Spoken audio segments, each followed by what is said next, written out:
السلام علیکم۔ Programme green Pakistan کے ساتھ میں ہوں آپ کا میزبان شاہد ندیم احمد۔ ناظرین، ملکی سیاست میں ایک طرف انتقامی سیاست کا شور ہے تو دوسری جانب مہنگائی کا زور ہے۔ عوام جو ہے وہ اس مہنگائی میں پس کر رہ گئے ہیں۔ عوام پر بجلی کے بعد پیٹرول بم جو ہے وہ لگاتار گرائے جا رہے ہیں۔ عوام کا کوئی پرسان حال نہیں۔ یہ اتحادی جو تھے یہ بڑے ببانگ دہل داموں اور وعدوں کے ساتھ آئے تھے کہ ہم عوام کو ریلیف دیں گے، ہم عوام کے مسائل کا تدارک کریں گے، ہم مہنگائی سے نجات دلائیں گے، لیکن ان کے سارے دعوے دھرے کے دھرے رہ گئے ہیں۔ حکومت ہو یا حزب اختلاف، دونوں ہی عوام کی بجائے ان کی ترجیحات اس وقت صرف شواذ گل بن کر رہ گئے ہیں۔ یہ ایک دوسرے سے انتقام لینے کی روش پر گامزن ہیں۔ عوام ان سب کو بڑی مایوسی سے دیکھ رہے ہیں۔ کیا عوام جو ہے وہ ایک بار پھر مایوس ہوں گے؟ کیا عوام ان کا یہ کھیل تماشا ایک بار پھر دیکھتے رہیں گے؟ عوام کب تک یہ تماشا دیکھیں گے اور عوام کب تک اس کھیل کا حصہ بنے رہیں گے؟ یہ سب جاننے کے لیے اور سیاست کی دیگر رموز پر اظہار خیال کے لیے میں نے دو بڑی ہی معزز اہم شخصیات کو پروگرام میں مدعو کیا ہے۔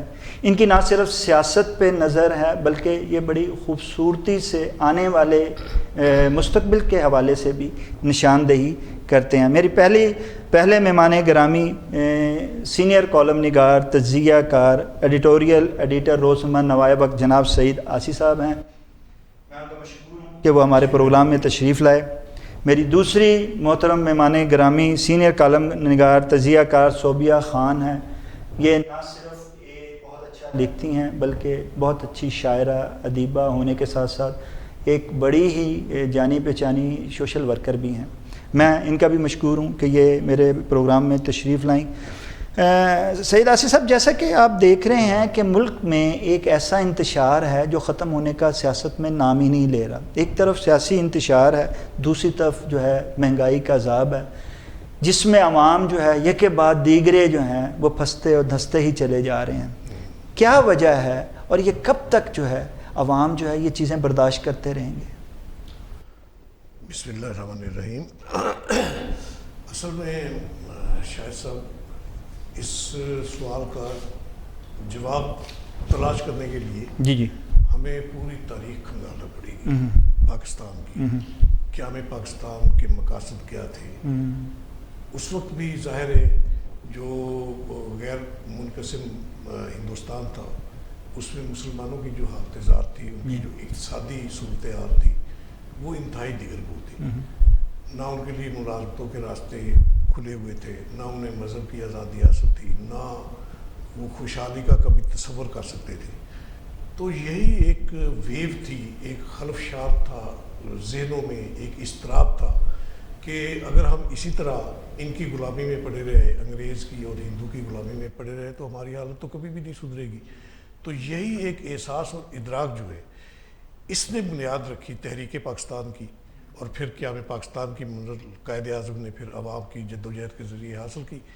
ہمارا المیہ یہ ہے کہ جو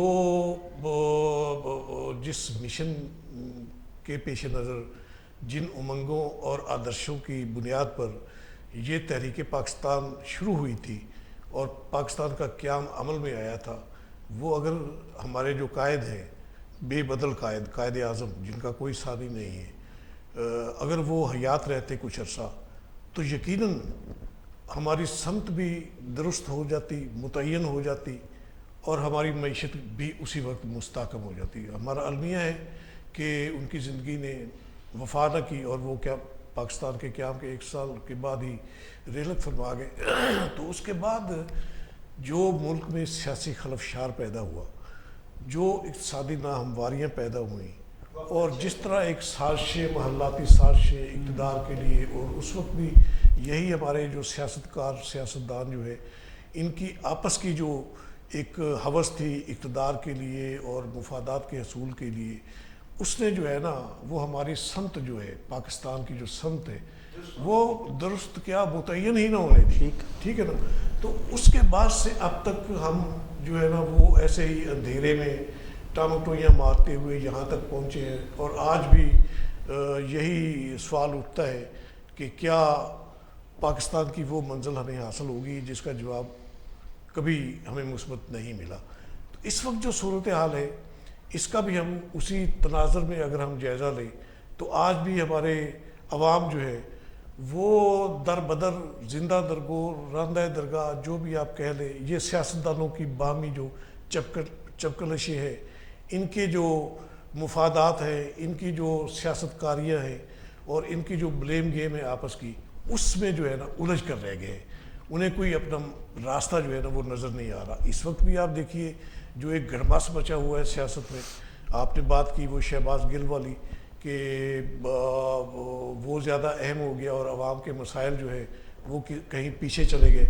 ہو سکتا ہے کہ ہمارے جو سیاستدان ہیں، موجودہ جو حکومت ہے، جو اتحادیوں کی حکومت ہے، پی ڈی ایم ہے اور اس کے ساتھ پیپلز پارٹی ہے، اے این پی ہے، انہوں نے مل کر جس مقصد کے تحت یہ حکومت تشکیل دی تھی، پی ٹی آئی کی حکومت کو ٹاپل کرا کے اتحاد کی تحریک کے ذریعے، تو انہوں نے یہی چکمہ دیا تھا عوام کو کہ پی ٹی آئی حکومت کے ہاتھوں آپ کی جو درگت بنی ہے، جس طرح مہنگائی مسلط ہوئی ہے، جس طرح پیٹرولیم مصنوعات پہ اضافہ کر کے دوسری اشیاء کے نرخ بھی آسمان تک پہنچائے گئے ہیں، اور جس طرح ملازمتوں کے دروازے بند کیے گئے، تو ہم جو ہے نا ان سب آپ کے مسائل سے آپ کی خلاصی کرائیں گے. اور المیہ دیکھیے جس طرح کہا جی المیہ یہ ہے کہ یہی نعرے عمران خان صاحب نے بھی لگائے، انہی نعروں کی بنیاد پر عوام کو ورگلا کر وہ اقتدار میں آئے. وہ اقتدار میں آئے تو انہوں نے عوام کو راندہ درگاہ بنا دیا. ٹھیک. اور جب ان سے تنگ آئے عوام نے ان سے توقعات وابستہ کی، تو آپ دیکھ لیجئے انہوں نے بھی وہی اشر کیا عوام کا جو پی ٹی آئی کی. عوام کے ساتھ جو ہے وہ صوبیہ خان صاحبہ، عوام کے ساتھ تو ہر دور اقتدار میں یہی ہوتا آیا ہے. جو حزب اختلاف میں ہوتی ہیں وہ کہتے ہیں کہ ہم عوام کے لیے آئیں گے اور عوام کے مسائل کا تدارک کریں گے، لیکن جب وہ برسر اقتدار آتے ہیں تو عوام کو مایوسی کے سوا اور کچھ نظر نہیں آتا. اتحادی بھی ایک بار پھر بار بار آزمائے ہوئے اسی کے لیے آئے تھے کہ ہم آپ کے مسائل کا تدارک کریں گے، لیکن انہوں نے آتے ہی ایک نئی روش اختیار کی، وہ ہے انتقامی سیاست کی. یہ آتے ہی بجائے اب مسائل کو قابو کرتے، ملک کی معیشت کو دیکھتے، بحرانوں سے نجات دلاتے، عوام کی جو ہے وہ مسائل کا سد باب کرتے، یہ انتقامی سیاست کی راہ پر گامزن ہو گئے ہیں. آپ کیا سمجھتے ہیں کہ یہ جو نئی انہوں نے روش اختیار کی ہوئی سیاسی انتقام کی، یہ روش جو ہے وہ عوام اور ملک کے لیے کتنی جو ہے وہ غمگین ثابت ہو سکتی ہے؟ جی بہت شکریہ، آپ نے یہاں بلایا اپنے چینل پہ اور اظہار خیال کا موقع دیا. جیسے کہ آصف صاحب نے بتایا ہے کہ مطلب کتنی جدوجہد تھی ہمارے قائد اعظم کی، پھر ان کے ساتھ جو باقی رہنما تھے، تو وہ ایک بڑا مشکل وقت تھا جس میں یعنی قیادت اچھی تھی، سنسیئر تھی، مخلص تھی، تو اس کی وجہ سے جو ہے وہ مطلب ہم جیسے جو لوگ تھے ہمارے پہلے، ان کو ایک ایسا خطہ مل گیا کہ جس میں وہ آزادی سے رہ سکیں. تو وہ اس وقت مطلب یہ صورتحال تھی کہ جیسا کہ آصف صاحب نے فرمایا کہ مطلب ہمیں ضرورت تھی قائد اعظم کی، ایک اچھی قیادت کی ہمیں ضرورت تھی. تو ان کی اللہ تعالیٰ نے اتنی لکھی ہوئی تھی زندگی، وہ 1 سال کے اندر مطلب چلے گئے اس دنیا سے. پھر یہ کہ مطلب کوئی ایسا رہنما نہیں ملا. کتنے سال ہو چکے ہیں کہ مطلب کوئی آتے ہیں سب، اور وہ سارے کے سارے جو ہیں وہ اسی لیے آتے ہیں کہ ہم یعنی جو عوام ہے ان کی بہتری کے لیے آ رہے ہیں. تو مطلب اس وقت تو یہ صورتحال تھی کہ مطلب یہ چاہ رہے تھے کہ کوئی رہبر مل جائے. تو جیسا کہ اب مجھے رہبروں نے گھیرا ہے، رہزنوں سے تو میں بچ نکلا، تو اب مجھے رہبروں نے گھیرا ہے. تو اب ہمارا یہ حال ہے ایسا مطلب ایک عوام کے جیسے ہم ہیں سادہ لوگ، تو ان کو تو سمجھ نہیں لگ رہی یعنی کہ ہمارے ساتھ مخلص کون ہے. ان کو یہی پتہ نہیں چل رہا کہ ہم کس طرف جائیں.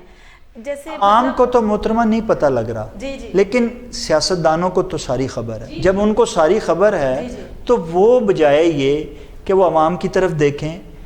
پہلے تو صرف حصول اقتدار تھا نا، لیکن اب انتقامی سیاست. آپ انتقامی سیاست کو کس نظر سے دیکھتی ہیں کہ یہ جو ایک نئی روش جو ہے وہ دیکھیں مطلب جب پی ٹی آئی کی گورنمنٹ بنی ہے تو انہوں نے بھی یعنی ان کے سے شروع ہو گئی تھی نا انتقامی سیاست. اگر دیکھا جائے تو خان صاحب کی یعنی وہ مطلب تھے کہ برسر اقتدار پارٹی تھی، لیکن پھر بھی ان کے جلسوں میں، ان کی باتوں میں یہی تھا کہ جی نواز شریف کو نہیں چھوڑنا، ہم نے زرداری کو نہیں چھوڑنا. تو ایک عام بندہ جو ہے اس کو زرداری سے یا مطلب نواز شریف سے کوئی غرض نہیں ہے. لیکن ان اس کو تو یہی مطلب نہیں ہے کہ یہ کہتے ہیں کہ جی میں نے نارو نہیں دینا، یہ مطلب سب کچھ تھا. تو عام بندے کو اس سے کوئی غرض نہیں تھی. اس کی غرض جو ہے وہ یہی تھی کہ چیزیں سستی ہوں اور ہماری جو زندگی ہے وہ آسانی سے گزر سکے. تو اب یہ جو لوگ آئے ہیں اب مطلب یہ سب اکٹھے ہو گئے ہیں سیاستدان جو مطلب پچھلے 30 سال سے یا مطلب چلے ہوئے تھے. تو یہ اب اسی لیے آئے تھے نا کہ عمران خان نے بہت زیادہ مہنگائی کر دی ہے اور ہر چیز جو ہے وہ مطلب عام بندے کی پہنچ سے جو ہے وہ بہت دور ہو چکی ہے. تو ہم جو ہیں وہ عوام کے بہت زیادہ مطلب ہمدرد ہیں اور ہم جو ہیں وہ ان کے لیے بہت کچھ کر دیں گے. ٹھیک. لیکن انہوں نے کیا کیا، ان کا مطلب زیادہ ہی سارا کچھ ہو گیا، ہر چیز ہی بلکہ بڑھ گئی ہے. مطلب وہ جو 3-3.5 سال تھے نہیں جی وہ تو آصف صاحب ہاتھ سے نکل گئی. پہلے تو تھا نا مہنگائی تھی، غریب جو تھا وہ 2 وقت کی روٹی جو تھا وہ کھا لیتا تھا، لیکن اب تو عوام کے منہ سے نوالا بھی چھین لیا گیا ہے. ایک طرف بجلی کے جو ہیں وہ بم گرائے گئے یکے بعد دیگرے، اب جو ہے وہ پٹرول یکے دیگرے بعد بم گرائے جا رہے ہیں، اور عوام سے پھر اس کے بعد گرانے کے بعد یہ کہا جا رہا ہے کہ آپ قربانی دیں، کیونکہ اس وقت ملک کو جو ہے وہ عوام کی قربانی کی ضرورت ہے. کیا آپ سمجھتے ہیں کہ عوام کی قربانی کی ضرورت ہے کہ حکمران کی قربانی کی ضرورت ہے؟ اب دیکھیں عوام قربانیاں دیتے دیتے جس نہج تک آج جا پہنچے وہ عملاً ان کے قبر میں جانے کا ایک منظر ہے. صحیح ہے. اس وقت جس طرح مہنگائی کے ہاتھوں درگت بن رہی ہے عوام کی، جیسا آپ نے کہا کہ پیٹرولیم کے نرخوں میں اضافہ ہوتا ہے، پھر بجلی کے نرخوں میں اضافہ تو اس طرح بے محابہ کیا جاتا ہے کہ ایک تو وہ فیول ایڈجسٹمنٹ چارجز کے نام پہ ہر مہینے جو ہے نا پر یونٹ 8 سے 9 روپے یہ ڈال دیتی ہیں، ٹھیک ہے نا، ہر بل میں. اس کے بعد اتنے ٹیکسز ہیں. میں ایک بار دیکھ رہا تھا، وہ کسی نے شیئر بھی کی سوشل میڈیا پر اپنا بجلی کا بل، تو اتنے اس میں ٹیکسز ہیں کہ بندہ پریشان ہو جاتا ہے.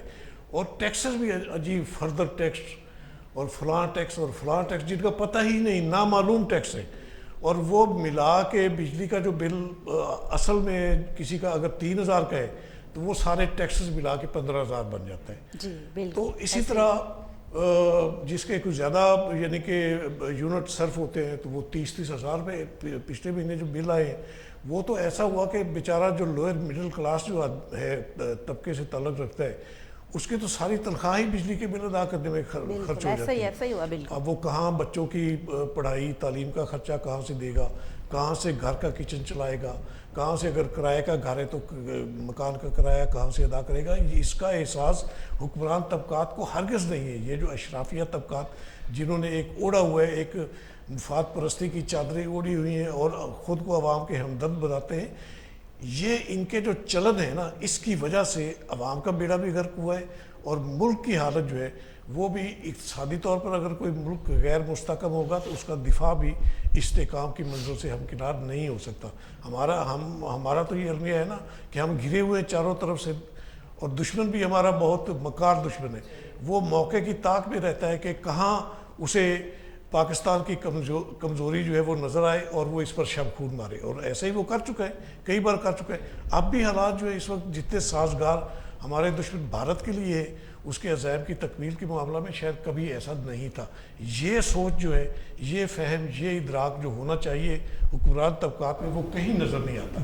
وہ سوائے بلیم گیم کے، انتقامی کارروائیوں کے، اپنے مفادات کے حصول کے اور کچھ نظر نہیں انہیں آتا. عوام سیلاب سے، مہنگائی سے، بے روزگاری کی دلدل میں دھستے جا رہے ہیں اور حکمران ہیں کہ وہ دستے گریبان ہیں. انہیں عوام کا کوئی خیال نہیں ہے. عوام جو ہے، اور کہا یہ جاتا ہے کہ عوام ان کا خیال کرے، انہیں برسر اقتدار لے کے آئیں. عوام کب تک انہیں برسر اقتدار لاتے رہیں گے؟ عوام کب تک قربانیاں دیتے رہیں گے؟ عوام کا صبر کا پیمانہ لبریز ہو رہا ہے. احتیاط کیجئے کہ کہیں وہ ہاتھ سے نکل نہ جائے. اگر عوام ایک دفعہ سڑکوں پر آ گئے تو حکمرانوں کا بچنا جو ہے وہ مشکل ہو جائے گا. ناظرین، یہ خیالات کا سلسلہ یوں ہی جاری رہے گا، لیکن پروگرام میں ہوا چاہتا ہے ایک بریک کا وقت. آپ ہمارے ساتھ رہیے گا.